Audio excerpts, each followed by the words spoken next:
carta de Tiago, no capítulo de número 1, a partir e unicamente o versículo 16. Não erreis, meus amados irmãos. Mais uma vez, não erreis, meus amados irmãos. Podem sentar.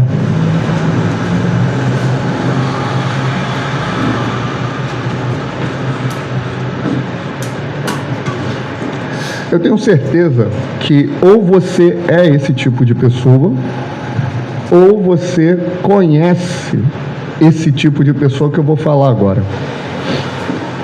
Sabe aquela pessoa que tem um problema com horário? Tem problema com a pontualidade? Tu sabe. Você conhece alguém assim, não conhece? Ou a gente é assim, ou a gente conhece. É uma realidade.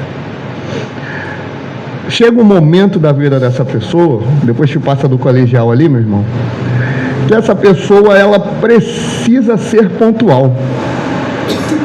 Porque começa a perder emprego, ou ser descontado, essas coisas, né? Aí, qual a forma que ela usa para poder driblar esse defeito que ela tem?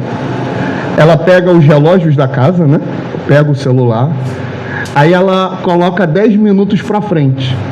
Porque, de alguma forma, ela mentaliza que ela, mudando o horário, né? Botando o horário um pouco mais para frente, ela vai passar a ser pontual. Só que sempre que a pessoa, ela vai sair, ela vai trabalhar, enfim, vai cumprir suas responsabilidades, ela vê a hora e fala, ah não, eu ainda tenho mais 10 minutos, porque está adiantado. Essa pessoa, ela está se sabotando, ou ela está tentando se sabotar. Ela está passando por um auto-engano. Dependendo da versão da tua Bíblia, ela não vai estar, não erreis, ela vai estar, não vos enganeis, algo desse tipo, né? Por quê? Porque existe um momento da nossa vida, alguns momentos, que nós vamos entrar nesse caminho de autossabotagem, de auto-engano. E hoje a gente vai refletir e vai pregar subordinado a esse tema, mentindo para si. A mentira é um mal terrível, a mentira é um problema terrível. De todos os pecados que a Bíblia vai revelar e vai mostrar, vai apontar, o único que tem paternidade qual é? A mentira. O Senhor Jesus que fala, ele fala, olha, vocês mentem desde o princípio, porque vocês têm por pai o diabo. É importante salientar que os judeus ali, né, eles estavam falando para Jesus, a gente tem por pai a Abraão.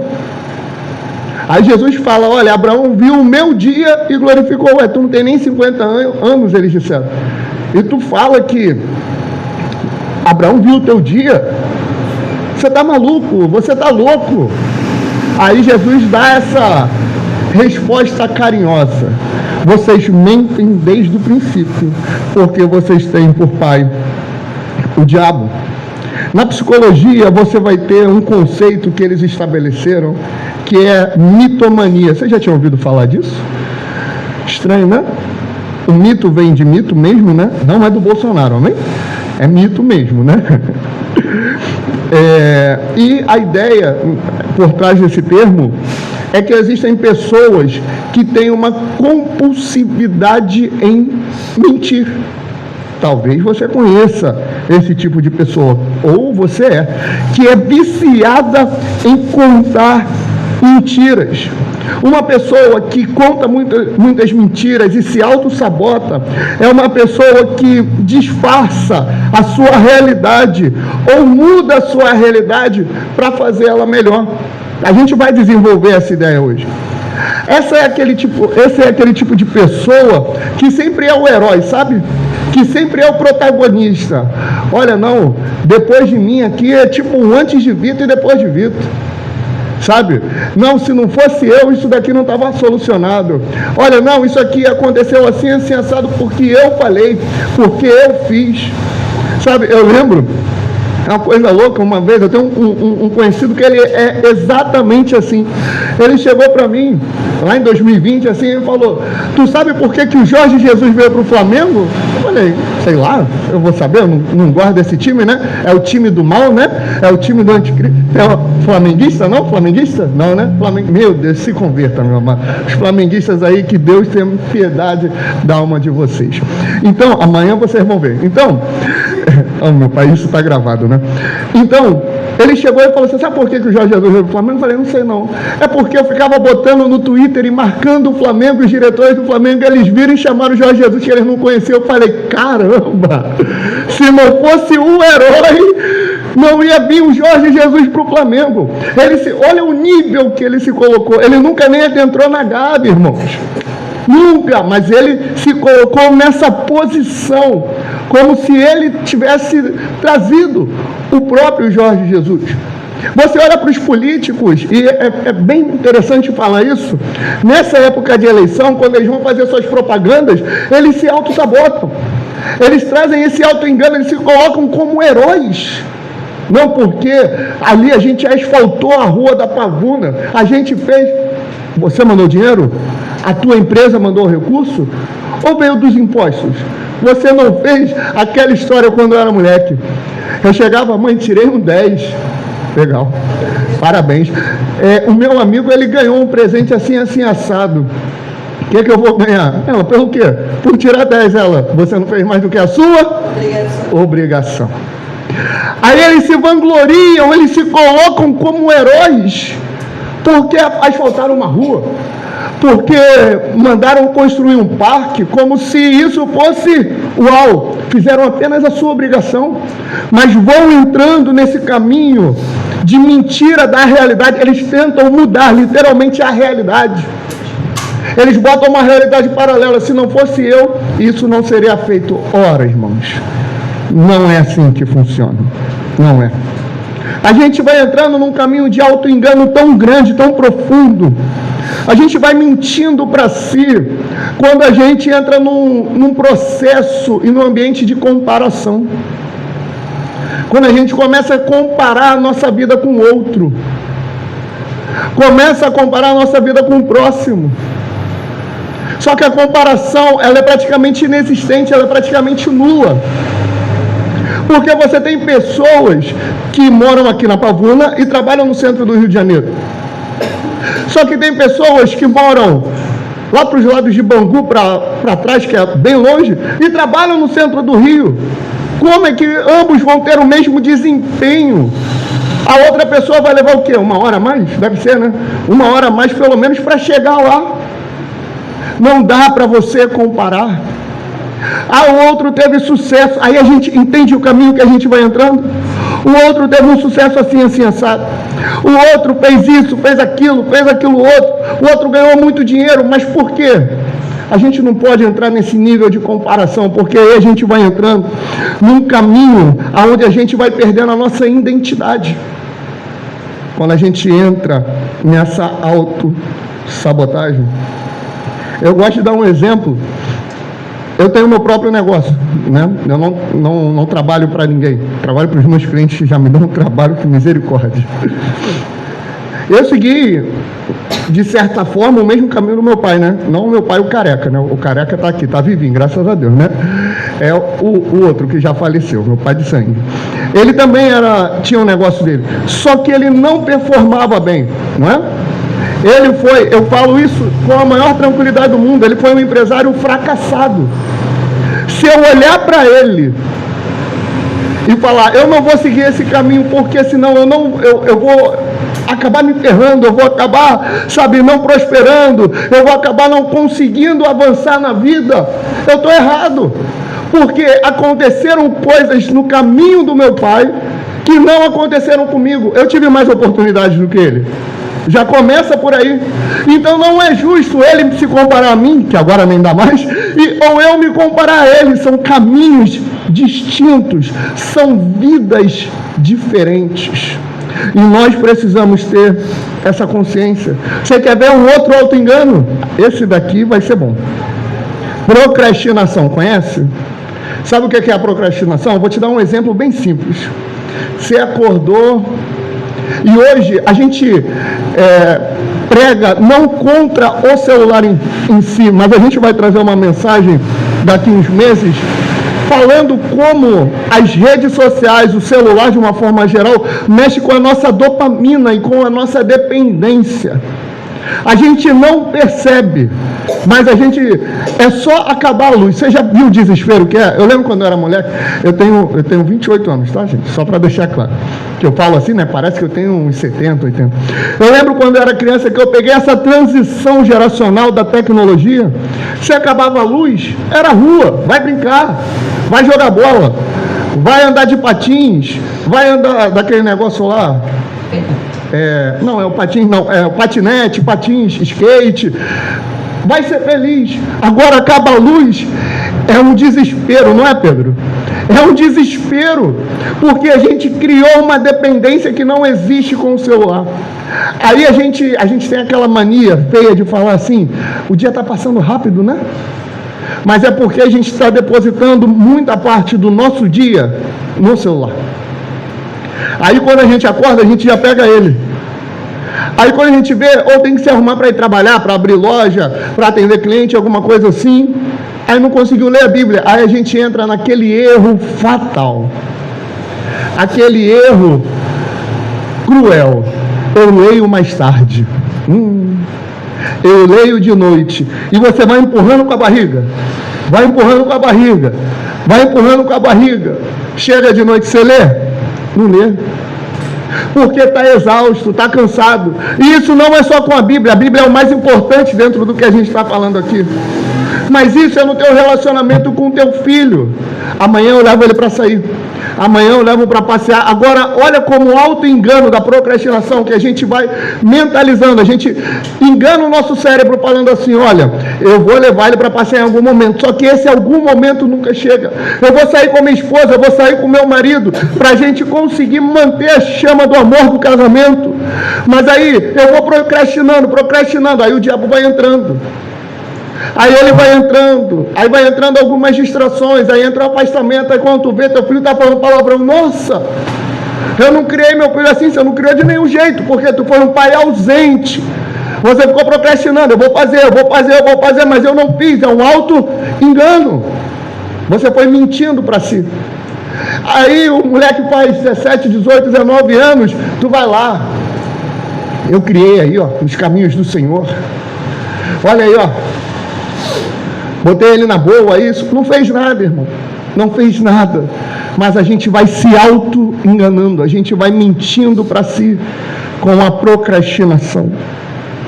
As autocríticas em excesso, a gente coloca um sarrafo muito lá em cima, sabe? A gente coloca um nível inalcançável. Sabe o que é isso?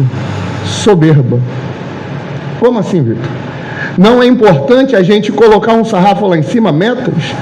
Os irmãos que têm os seus próprios negócios sabem, né? A gente tem que colocar meta para poder correr atrás. Teve até uma filósofa, né? Uma sábia aí dos nossos dias que falou pelo Brasil, né? Que deixa a meta aberta, né? Para quando alcançar a meta vai dobrar a meta. A Dilma, né? Ela falou essa pérola por aí. Mas a gente coloca as metas para poder, sabe, correr atrás, para poder estimular a gente, para a gente ter alguma coisa mais tangível e palpável. Só que às vezes a gente quer abraçar o mundo, às vezes a gente quer fazer tudo. Mas, Vitor, por que querer fazer tudo é soberba? Porque tu não entende a tua limitação.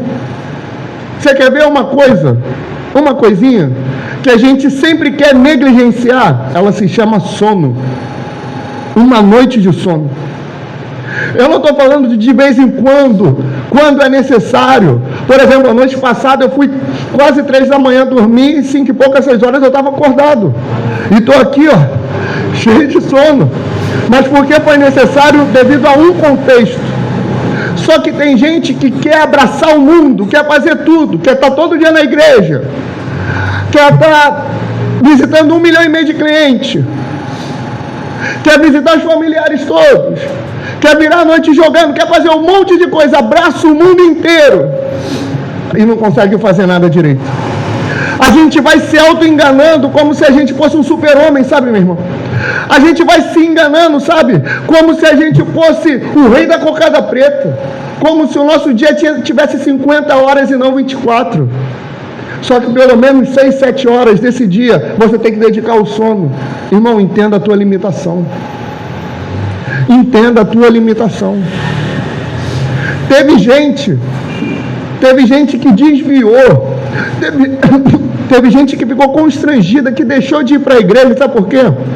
Porque na igreja que eles estavam indo, você tinha que ler pelo menos um livro a mais por mês, além da Bíblia. Irmão, tem gente que não consegue. A cultura brasileira é uma cultura de leitura. Já é difícil o crente ler a Bíblia. Aí tu ainda quer colocar livro para ler. Não dá, irmão. Mas aí vai colocando um sarrafo tão lá em cima que fica inalcançável. Aí a pessoa se converte, vem para a igreja. A gente tem a cultura de ler Bíblia, amém? A gente lê Bíblia, amém? A gente lê. A gente lê Bíblia, amém? Amém, né? Glória a Deus. Aí a pessoa entra na igreja, aí a gente já vai querer botar o sarrafo nela, ó. Tem que ler a Bíblia 1, 2 vezes no ano. Calma, irmão, ela não lia lá. Aconselha ela, recomenda ela. Olha, você lê a Bíblia? Leio. Quantas vezes no dia? Ah, por dia? Eu leio uma vez por semana. Então você vai ler uma vez por dia 2 capítulos. Um capítulo. Tem que começar. A gente tem que entender que nós somos limitados. Essa carne vai perecer. Essa carne fica doente. Há 2, 3 semanas atrás eu não estava sem voz. Eu tenho que entender. Imagina se eu venho aqui e tento forçar alguma coisa. Eu preciso entender a minha limitação. Você precisa entender a sua limitação. Foi igual quando conversamos, quando fui no culto na casa do irmão. Falei, irmão, eu trabalho, eu tenho um tempo limitado, escasso, eu não consigo estar sempre presente.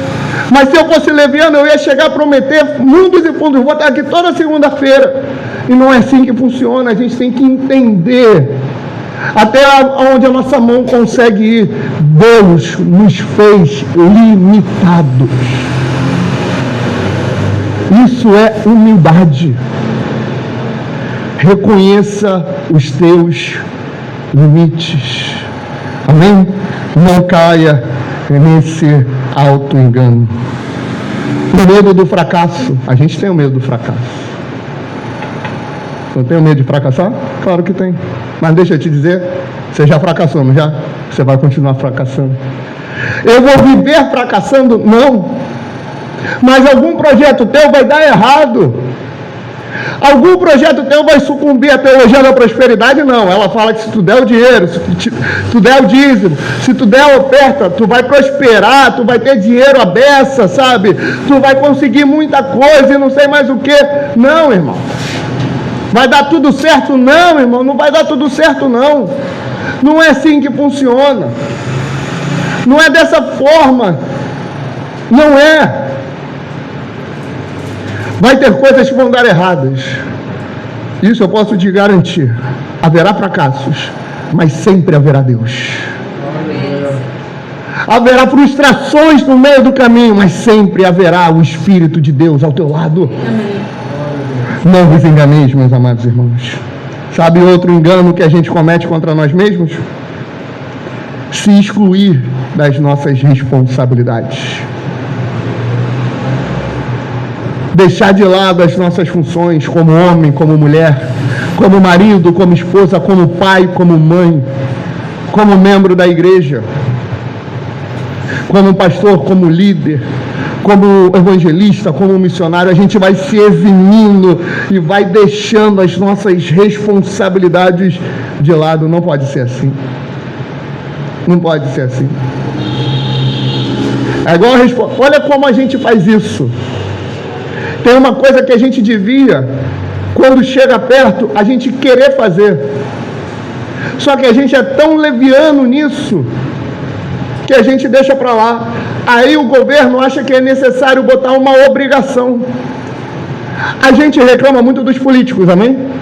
Mas uma vez a cada 2 anos, porque tem as eleições municipais, as estaduais e federais. Então uma vez a cada 2 anos a gente pode, 1 ou 2, né, se tiver segundo turno, a gente pode ir votar. O momento de ter algum protesto é na hora do voto. Só que se deixa o voto livre, faz 10% da população votar. Alguns eu até entendo. Não, político não presta, já está muito frustrado, aquela coisa toda. Mas tem gente que simplesmente vai por preguiça. Tem gente que quando vai votar, sabe o que faz? Está chegando na hora de votar, vê um santinho no céu, Unidunité, pega o primeiro, esse é o meu candidato. Eu já vi fazerem isso lá no Benjamin Constant, no centro do Rio de Janeiro. O primeiro, pega o primeiro, nunca viu cabra, não sabe o que o cabra pensa, mas o ano seguinte vai estar lá reclamando. Mas quando foi a viabilidade para cumprir com a sua responsabilidade, não quis, se eximiu. Aí a gente volta na criação dos pais com os filhos. Ah lá, ó, só está com amigo. Companhia que não presta, não é assim que vocês falam, que eu ouvi muito? Eu ouvi, não. Meus amigos ouviam lá, meus conhecidos. Eu só andava com gente que presta. Graças a Deus. Esse aqui não prestava muito, não. Prestava mais ou menos. Não é isso que se fala? Só que quando estava ali, na idade de 5, 6 anos, para tu ser amigo do teu filho, amiga, para ele poder, sabe, querer sentar contigo e se abrir, você se preocupou só com outras coisas, mas não se preocupou com a alma do teu filho. Mas aí quando está crescendo um conceito maligno, que os casais estão se formando, e a frase deles é: não quero ter filhos. A essência do casamento é a formação da família, homem, mulher e filhos. E não querem ter, porque querem fugir da responsabilidade da procriação. Porque na mente deles, filhos dá trabalho. Na mente da Bíblia, no ensinamento bíblico, os filhos são herança do Senhor. São bênção de Deus. Mas aí o ser humano vai se eximindo da sua responsabilidade. Está mentindo para si. É um auto-engano. E por aí vai. E Paulo fala em 2 Timóteo 3,13, mas os homens maus, enganadores, irão de mal para pior, enganando e sendo enganado. Para isso nós temos, irmãos, que dominar os nossos desejos. Olha o que Tiago fala um pouquinho antes, ali no versículo 14 do capítulo 1. Mas cada um é tentado quando atraído e engodado pela sua própria concupiscência. Depois, havendo a concupiscência concebido, dá à luz o pecado, e o pecado, sendo consumado, gera a morte. Ou seja, tudo começa no desejo, na concupiscência, na cobiça.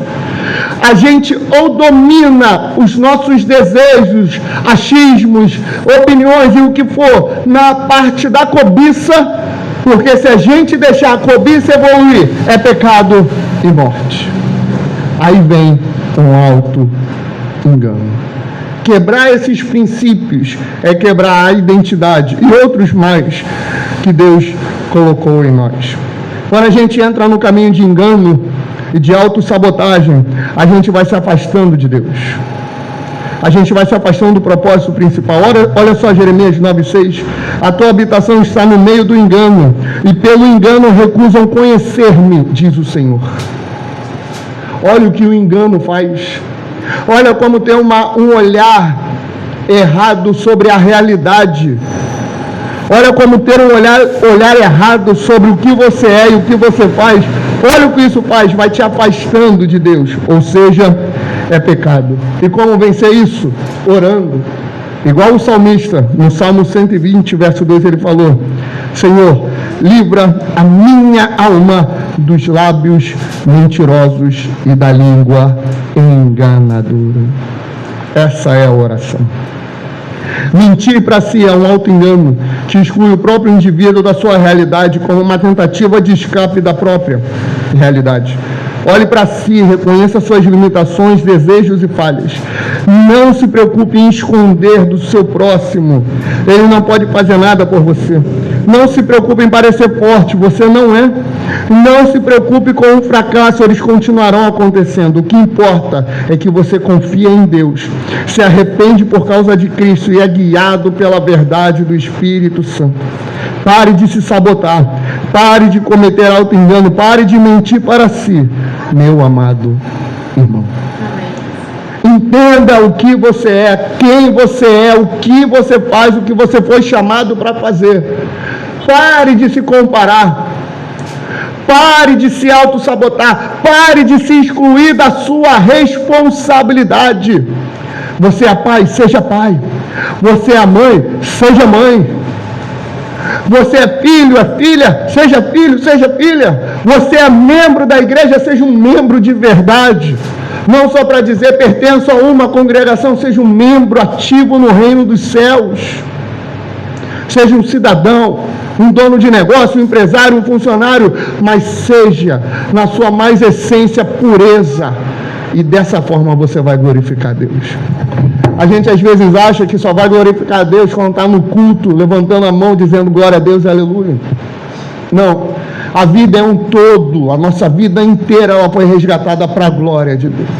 Então não se sabote mais, não entre no caminho de auto-engano, meus amados irmãos. Amém? Vamos ficar de pé, vamos falar com o nosso Deus.